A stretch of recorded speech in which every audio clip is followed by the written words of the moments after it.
the wisest person I ever met in my life, a third grade dropout.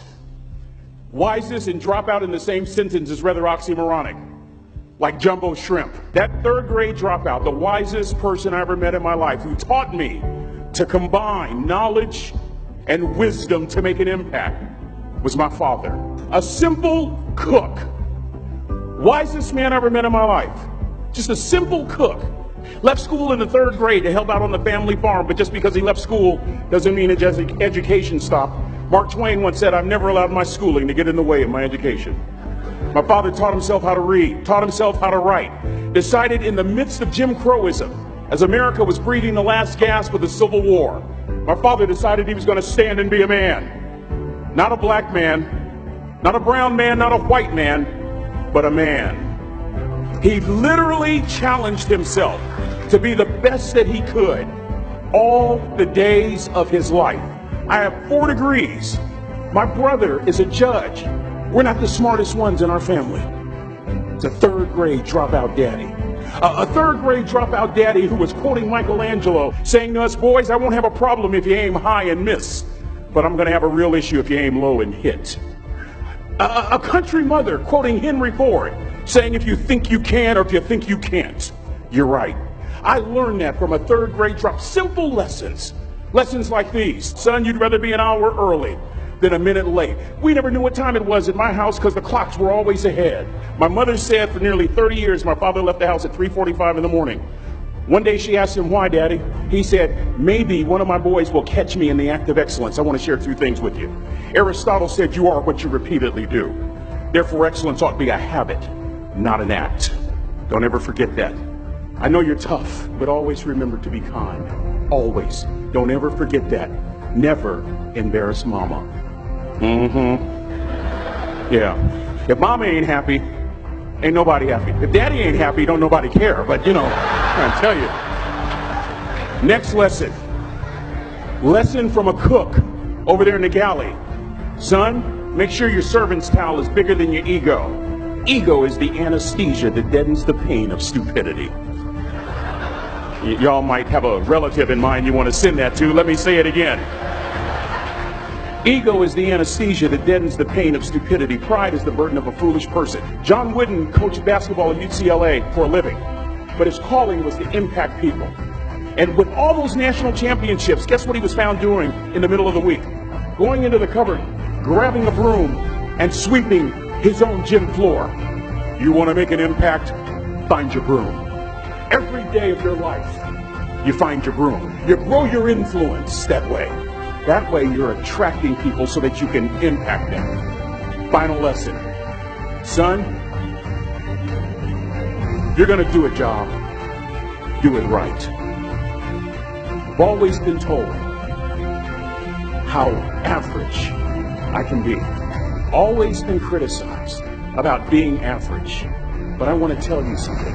I stand here before you, before all of these people, not listening to those words, but telling myself every single day to shoot for the stars, to be the best that I can be. Good enough isn't good enough if it can be better, and better isn't good enough if it can be best.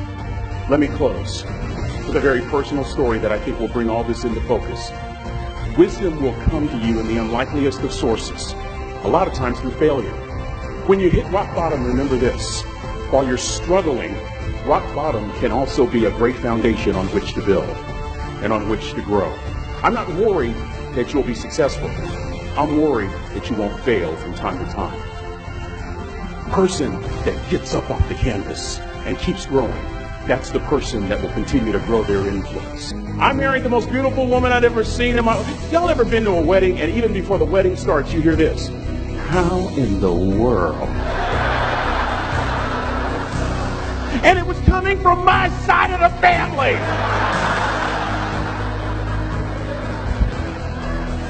We get married, we have a few children, our lives are great. One day, Trina finds a lump in her left breast. Breast cancer. 6 years after that diagnosis, me and my 2 little boys walked up to Mommy's casket. And for 2 years, my heart didn't beat. If it wasn't for my faith in God, I wouldn't be standing here today. If If it wasn't for those two little boys, there'd have been no reason for which to go on. I was completely lost. That was rock bottom. You know what sustained me? The wisdom of a third grade dropout. The wisdom of a simple cook. We're at the casket. I'd never seen my dad cry. But this time I saw my dad cry. That was his daughter. Trina was his daughter, not his daughter-in-law. And I'm right behind my father, about to see her for the last time on this earth. And my father shared 3 words with me that changed my life right there at the casket. It would be the last lesson he would ever teach me. He said, "Son, just stand. You keep standing. You keep standing. No matter how rough the sea, you keep standing." And I'm not talking about just water. You keep standing. No matter what, you don't give up. And as clearly as I'm talking to you today, these were some of her last words to me. She looked me in the eye and she said, "It doesn't matter to me any longer how long I live. What matters to me most is how I live." I ask y'all one question, a question that I was asked all my life by a third grade dropout. How you living? How you living? Every day ask yourself that question, how you living? Here's what a cook would suggest you to live this way. That you would not judge, that you would show up early, that you'd be kind, that you make sure that that servant's towel is huge and used, that if you're going to do something, you do it the right way. That cook would tell you this, that it's never wrong to do the right thing, that how you do anything is how you do everything. And in that way, you will grow your influence to make an impact. In that way, you will honor all those who have gone before you, who have invested in you. Look in those unlikeliest places for wisdom. Enhance your life every day by seeking that wisdom and asking yourself every night, how am I living? May God richly bless y'all. Thank you for having me.